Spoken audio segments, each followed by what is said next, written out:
nuevamente. Cuando el doctor Celso Hosking me pidió presentar este tema, yo primero no tengo conflicto de interés para esta presentación. Dije, ¿cuándo hacer el diagnóstico diferencial para enfermedad inflamatoria intestinal? Bueno, la respuesta es siempre, pero después entendí el enfoque que él quería que le diera. En el caso mío, que trabajo en una unidad que vemos mucha enfermedad inflamatoria intestinal, puede ser que tenga un poquito de sesgo porque recibo muchos pacientes con el diagnóstico. Pero a nivel general, lo que queremos ver es que ya que sabemos que la incidencia está aumentando a nivel mundial y que también aquí en República Dominicana, es cuando no es enfermedad inflamatoria intestinal. Cuando tenemos que investigar un poco más allá y saber que no estamos enfrente de una colitis ulcerativa o una enfermedad de Crohn. Entonces, los objetivos de esta conferencia siempre es que debemos tener en cuenta otros diagnósticos, descartar infecciosos. Las guías, por eso dice que nosotros tenemos que tener estadísticas propias de un país. Lo que sucede en Europa no necesariamente es lo que tenemos aquí en República Dominicana.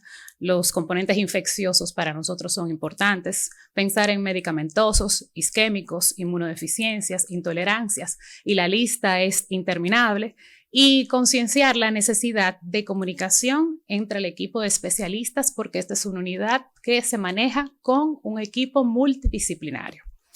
Yo fui a una conferencia donde presentaban la enfermedad inflamatoria que le dieron hasta un componente machista, porque el doctor que la presentaba decía que es como una mujer, que como que no se le busca la vuelta, el diagnóstico es difícil, el tratamiento es difícil, el diagnóstico diferencial es peor y el tratamiento ya sabemos.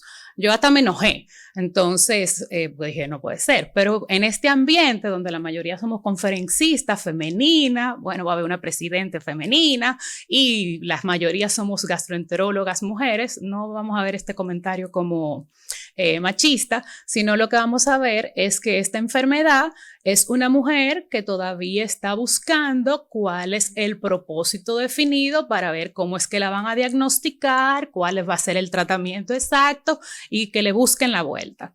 Lo que sí está claro es que aquí hay múltiples factores en un paciente que tiene una susceptibilidad genética, pero hay una predisposición en lo que son infecciones, como yo he dicho, en un huésped que está susceptible genéticamente y que por eso voy a hablar de infecciones. Si este paciente no tuviera una disbiosis, que por eso hablamos tanto ahora de microbioma y vamos a hablar de exposoma, o sea, en un ambiente expuesto, que es lo que se ve aquí, entonces se desarrollaría lo que es la condición de la enfermedad inflamatoria intestinal.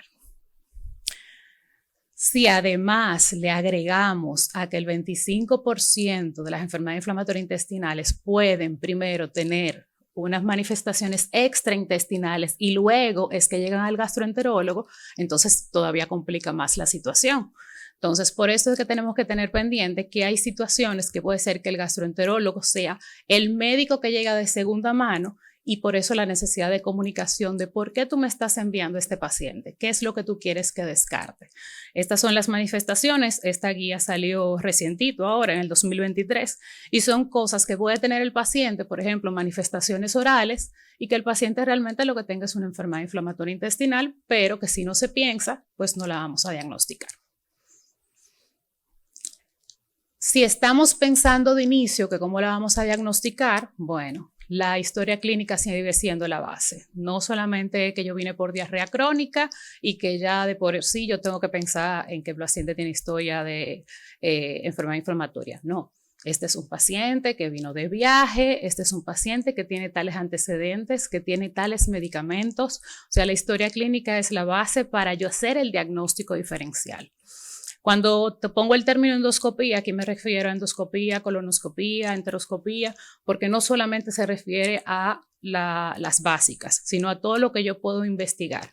Le comentaba a la doctora Sánchez, como ella es la que me sigue, que casi no voy a mencionar nada de lo que es diagnóstico de intestino delgado, porque ella nos va a maravillar con la presentación a continuación de lo que es investigación de intestino delgado. La histología, la comunicación de que le damos al patólogo, qué es lo que tiene este paciente. Hay patologías que vamos a ver que es indistinguible para un patólogo decir, esto es una colitis ulcerativa o esto es una colitis infecciosa, pero si yo le pongo contexto a lo que le estoy enviando, mire, este paciente tiene 5 días de diarrea. Es diferente a un paciente que tiene pérdida de peso, tiene una calprotectina alta. Entonces, el patólogo necesita de nuestra ayuda. Imágenes, que con esto me refiero a la cápsula, resonancia, enteroresonancia, tomografía, ultrasonografía intestinal, todo lo que sea posible. Y laboratorios, bueno, el laboratorio Amaditi y Referencia, que son nuestros sponsors completos. Si hablamos de diagnóstico diferencial, pues entonces aquí es que se pone la cosa buena. Actualmente puede ser que la cosa se facilite después, cuando ya sean con marcadores genéticos que podamos hacer el diagnóstico diferencial de lo que sería enfermedad inflamatoria intestinal. Actualmente todavía no podemos hablar de esto. También se les va a mejorar bastante a los... Úsenme un minutico, que ahora yo vivo con una sed tremenda. También se les va a mejorar bastante a los pediatras, que van a tener más facilidad para hacer el diagnóstico diferencial en sus pacientes, pero este es el diagnóstico diferencial en pacientes de excluir lo que sería colitis ulcerativa o Crohn. Si hacemos recomendaciones en sospecha de enfermedad inflamatoria en un paciente de nuevo ingreso, o sea, un paciente que yo no lo he diagnosticado, voy a repetir que se requiere un equipo multidisciplinario, de que si el paciente estoy sospechando de que puede ser, pero no estoy seguro, las biopsias de recto deben ser necesarias para yo descartar, aunque yo lo vea sano, de que el patólogo debe especificarme si hay plasmocitosis basal y cambios estructurales, no es que no lo diga, sino que me diga que no está. Para diferenciar lo que sería enfermedad inflamatoria, para descartarlo con infección, y que no es lo mismo hacer una colonoscopía, y eso lo tenemos que tener pendiente, en busca de descartar cáncer de colon o de descartar colonoscopia que hacemos en busca de diagnosticar enfermedad inflamatoria intestinal. Sobre todo porque puedo reportar una colonoscopia normal, pero si no tomé biopsias en enfermedad inflamatoria intestinal, me quedé por mitad. Entonces, ya para entrar en lo que estamos, condiciones similares a lo que sería enfermedad inflamatoria intestinal, tenemos bacterias, tenemos virus, tenemos hongos, tenemos parásitos. Esto es una lista interminable. Yo solamente voy a decir los más frecuentes, los que sí nosotros vemos cada día, sobre todo en el hospital donde yo trabajo, y los que me imagino que ustedes también ven en la consulta. Por ejemplo, la tuberculosis. No tenemos que decir eso aquí. Entonces, podemos hacer endoscopía, biopsia, cultivos, imágenes, pero realmente esto no va a descartarnos una patología de la otra. Puede ser que no sea totalmente excluyente, que sea difícil para separarlos. Se puede manifestar de múltiples formas, puede ser una forma ulcerosa, una forma hipertrófica, una forma ulcerosa hipertrófica. Uno de los tips que dan es que, por ejemplo, la tuberculosis siempre afecta o prefiere afectar lo que sería el ilion, y sobre todo la parte de intestino delgado sin afectación perianal, que sería algo que nos ayudaría a diferenciarlo de lo que sería enfermedad de Crohn. Eso es también pensar en cuál es la clínica con la que viene el paciente. O sea, esta es una enfermedad de que el paciente tiene un historial de algo, siempre tratar de hacer el diagnóstico diferencial por aquí. Lo que decía de la clínica puede incluir fiebre, sudores nocturnos, el dolor abdominal. En situaciones como nosotros en este país, un paciente que tenga fiebre alta, que tenga ausencia de abscesos intraabdominales, que no tenga afectación perianal o que tenga corta duración de los síntomas, es un paciente que más nos va a TV que para paciente para enfermedad de Crohn. Acuérdense que también desde el punto de vista de histología, puede encontrar el paratólogo granulomas y puede ser que esté presente una enfermedad granulomatosa y sea una tuberculosis, y entonces estamos hablando de que pensemos que es un Crohn. Sobre enfermedades bacterianas, las enfermedades bacterianas, ahí puede ser que la clave sea la naturaleza aguda de la infección, pero hay algunas como la Yersinia que dura meses su evolución. Esta puede ser una enterocolitis, puede ser una colitis, puede también llegar a perforar un apéndice. Endoscópicamente puede ser que lo encontremos como úlceras aftoides, o sea que a veces puede ser difícil de identificar, descartarla con otra condición, pero ayudando al patólogo y además investigando por la naturaleza de la condición, puede ser que encontremos que sea de condición bacteriana. Este es un caso de que se nos presentó a nosotros en la unidad. Es un paciente que fue referido allá, un masculino de 25 años de edad, que tenía un diagnóstico de colitis ulcerativa por colonoscopía, con una histología que hablaba colitis severa, a descartar también patologías infecciosas. Eso los patólogos lo dicen con frecuencia, tal cosa, pero descartar también etiologías infecciosas. Y eso es porque a veces puede ser que no lo ayudemos suficiente en los hallazgos que le damos. El paciente lo que tenía era síntomas de proctitis, tenesmo, hematoquesia ocasional, y por eso fue allá. Pero el paciente no le dijo al médico que lo refirió allá, que era un paciente VIH positivo y que estaba en tratamiento. Entonces, cuando el paciente llegó a la unidad, pues realmente, aunque esta imagen no es del paciente, ya lo que se cambió fue la visión. O sea, estamos hablando de que el paciente probablemente lo que tenía era una proctitis por su condición de base. Entonces, ¿dónde está el tips de este asunto? En la historia clínica. A veces que no lo dicen o a veces que no le preguntamos qué más usted está tomando, o a veces el paciente simplemente no lo considera pertinente. Entonces, la clamidia, el treponema pallidum pueden producir proctitis o proctocolitis, sospechar en pacientes masculinos, HIV positivos. Endoscópicamente pueden verse como úlceras, aquí se ven muy bien en las imágenes, raramente masas, y el patólogo podría ayudarnos encontrando lo que serían los microorganismos. Pero la clave de todo esto es preguntar, o sea, hacer bien el interrogatorio. No simplemente tengo tenesmo, estoy sangrando, sino también, ¿y qué usted toma de medicamento? ¿Usted tiene algo más de base? Entonces, otro es frecuentemente los clostridioides. Esto sabemos que es una enfermedad agresiva. Se ven pacientes de edad avanzada o que han estado en exposición de antibióticos o que tienen una patología de base. Recordar que también en pacientes inmunosuprimidos podemos ver otro tipo de enfermedades que no son tan frecuentes, como el Mycobacterium, el linfogranuloma, el sífilis, citomegalovirus, que también lo vemos en pacientes que no están inmunocomprometidos y que tienen, bueno, vamos a hablar sobre eso ahora, y infecciones por hongos. Este es otro paciente que nos llegó a la unidad, es un masculino de 18 años que es de aquí del sur. Lo refirió un médico de aquí. En el sur parece que hay bastante inflamatoria porque no llegan muchos pacientes. Entonces, él tiene el diagnóstico de colitis ulcerativa, una pancolitis porque describía que tenía todo el colon tomado hasta sin el ciego y el ilion preservado. Histológicamente, lo que describía la patóloga era una colitis erosiva severa, descartar etiologías infecciosas, descartar colitis ulcerativa.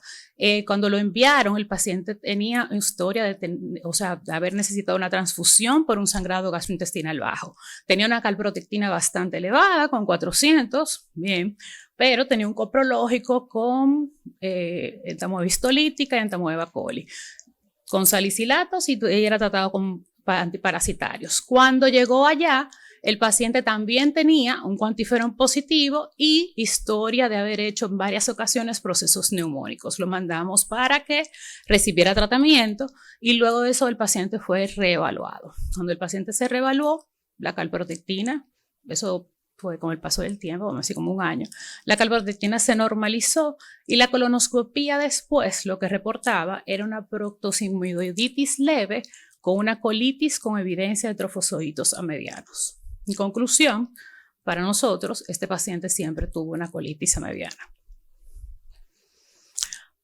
Esto es muy frecuente. Yo creo que todo gastroenterólogo debe tener una imagen parecida a esta o varias imágenes. La amebiasis afecta intestino grueso, que puede afectar desde el ciego. Pueden ser ulceritas pequeñas, úlceras largas, irregulares, serpiginosas, úlceras, como dicen aquí, en botón, pólipos inflamatorios. La clave de esto es cuando el patólogo nos dice, encontré trofozoitos en una mucosa intensa y con un infiltrado mononuclear que tiene alteración de la arquitectura y no hay plasmocitosis. Por eso es que hay que pedirle, ¿usted lo vio o no lo vio? El citomegalovirus, que puede afectar cualquier parte del tracto gastrointestinal y es una gran simuladora, puede parecer cualquier cosa, puede afectar desde esófago, puede afectar todo el tracto digestivo, puede tener erosiones y pensarlos en pacientes inmunocomprometidos o aquellos que pueden estar sobreinfectados en pacientes con colitis ulcerativa. En aquellas condiciones que simulan enfermedad inflamatoria, como los fármacos, yendo más rápidamente, están los AINES. Aquí yo me imagino que veremos en intestino delgado varias imágenes, porque el paciente puede tener en cualquier área erosiones, ulceritas, y hay que preguntarle al paciente. Una de las cosas que también hay que tener presente es que la toma de AINES, aunque de manera discreta, eleva la calprotectina.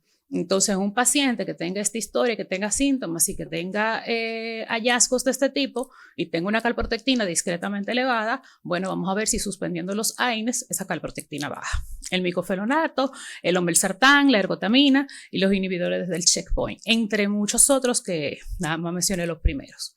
Esto era lo que mencionaba de la calprotectina. La calprotectina puede elevarse en cualquier condición inflamatoria, diverticulitis, infecciones, y mencionaba también lo de los AINES que pueden elevarla. Sobre las vasculitis, hay algunas que puede ser que no las veamos con tanta frecuencia o que no son tan frecuentes para nosotros, pero por ejemplo, la vasculitis por IgA, un 50% puede tener síntomas gastrointestinales, se ven en pacientes jóvenes y podemos hacer el diagnóstico teniendo una IgA alta en suero y en biopsias. Generalmente estos pacientes son remitidos por el reumatólogo a donde nosotros y las otras son menos frecuentes. Las isquémicas, que tenemos que tenerlas presentes, pacientes sobre todo de cierta edad, pero también podemos verlos en pacientes jóvenes. En pacientes jóvenes pueden ser con vasculitis, en uso de drogas, en un ejercicio intenso, aunque puede ser idiopática. Esas son algunas de las imágenes que pueden tener los pacientes que tienen una colitis isquémica. Y los síntomas pueden ser dolor abdominal súbito, sangrado rectal y diarrea sanguinolenta. Si no la pensamos, entonces no lo vamos a diagnosticar. La diverticulitis, que si le mandamos esa muestra al patólogo, no hay manera de que nos distinga entre una colitis ulcerativa y una diverticulitis, o sea, una colitis cerca de la diverticulitis. La CAP-poliposis, que es la aparición de pólipos, fundamentalmente en recto sigma, de aspecto inflamatorio, que cursa con diarrea y sangrado rectal, y se debe hacer el diagnóstico diferencial en lo que sería enfermedad inflamatoria intestinal y úlcera rectal solitaria o poliposis juvenil. Las neoplasias, que solamente las mencionaré por asunto de tiempo, que sería, por ejemplo, el adenocarcinoma, el linfoma, el tumor carcinoide, y que tienen diferentes presentaciones y que a veces lo diagnosticamos un poco tardío por la escasez de síntomas que pueden presentar estos pacientes. Otras condiciones menos frecuentes, pero que aquí no puedo dejar de mencionar, por ejemplo, la endometriosis, que siempre hay que pensarla, el síndrome de intestino irritable, que no la quise agregar porque se ha hablado bastante de ella, y por eso esto. Este es un caso que más bien es una anécdota, pero yo creo que ayuda bastante. Esto es una femenina de 53 años que en diciembre pasado llegó al centro, esto fue de manera privada, donde yo trabajo, y la ingresó al departamento de cirugía. Es una paciente con dolor abdominal, un abdomen agudo. Bueno, quien la ingresó fue cirugía, con historia de diarrea sanguinolenta, tenía evacuaciones de 5 a 6 por día, había tenido fiebre, tenía todos los elevados, todos los marcadores inflamatorios, una procalcitonina altísima. Bueno, ahí entraron a gastro. Cuando entra gastro, bueno, tiene una colonoscopía de menos de un año y la paciente tiene mucho dolor, sobre todo lo que es el lado izquierdo del abdomen. La paciente tomográficamente lo que tenía era un engrosamiento de lo que era el colon izquierdo. Bueno, vamos a ver qué hacemos, sí o qué. El cirujano y yo estábamos ahí, era en diciembre. La paciente es una de estas pacientes típicas cuando que ella, la evolución fue un poquito, le hicimos un panel y ahí salió una meba, le pusimos el antiparasitario, fue mejorando lentamente, ya ella estaba cansada de la clínica, ya estaba cansada de las enfermeras, estaba cansada de los médicos, hasta que de un momento a otro, doctora, pero quien me hizo la colonoscopia de mi médico, usted lo conoce, se llama el doctor Pedro Valle. Y yo, oh sí, yo lo conozco, estamos hablando de diciembre, y dice, porque usted sabe, como él me hizo la colonoscopia 6 días después, de la paciente estaba bastante mejor. A ver si usted cree, déjeme ver, porque a lo mejor la sociedad dominicana, yo creo que todo el mundo estaba en Dubái, pero el presidente estaba aquí y yo también, y yo llamé a Pedro y le dije, mira, yo tengo una paciente tuya que está intensa aquí, te la voy a enviar porque ella quiere que su médico le dé seguimiento. Ve a ver. Entonces, nada, se la mandé sábado, él la egresó el lunes y cuando, como a las 2 o 3 semanas, me llama que le puedo hacer la colonoscopia. Claralí, mira, era una colitis ulcerativa. Entonces, con esto lo que quiero decir es que la comunicación es básica en todo esto. Aunque la paciente en ese momento lo que pareció que tenía con 23.000 blancos era un proceso amebiano y que hizo todo eso y que el cirujano y yo la pasamos bastante mal, quien hizo el diagnóstico fue el presidente que tampoco estaba en Dubái. Pero por eso la comunicación. En conclusión, antes de que me toquen, yo sabía, el diagnóstico diferencial de enfermedad inflamatoria intestinal es muy amplio. Se necesita un equipo multidisciplinario enfocado en descartar o confirmar la patología. Mientras más información se obtenga, el equipo tendrá mejores resultados. Es importante hacer un diagnóstico diferencial con enfermedades que cursen con diarrea, rectorragia o dolor abdominal. Y para llegar a un diagnóstico, obviamente debemos pensar en él. Muchas gracias por su atención.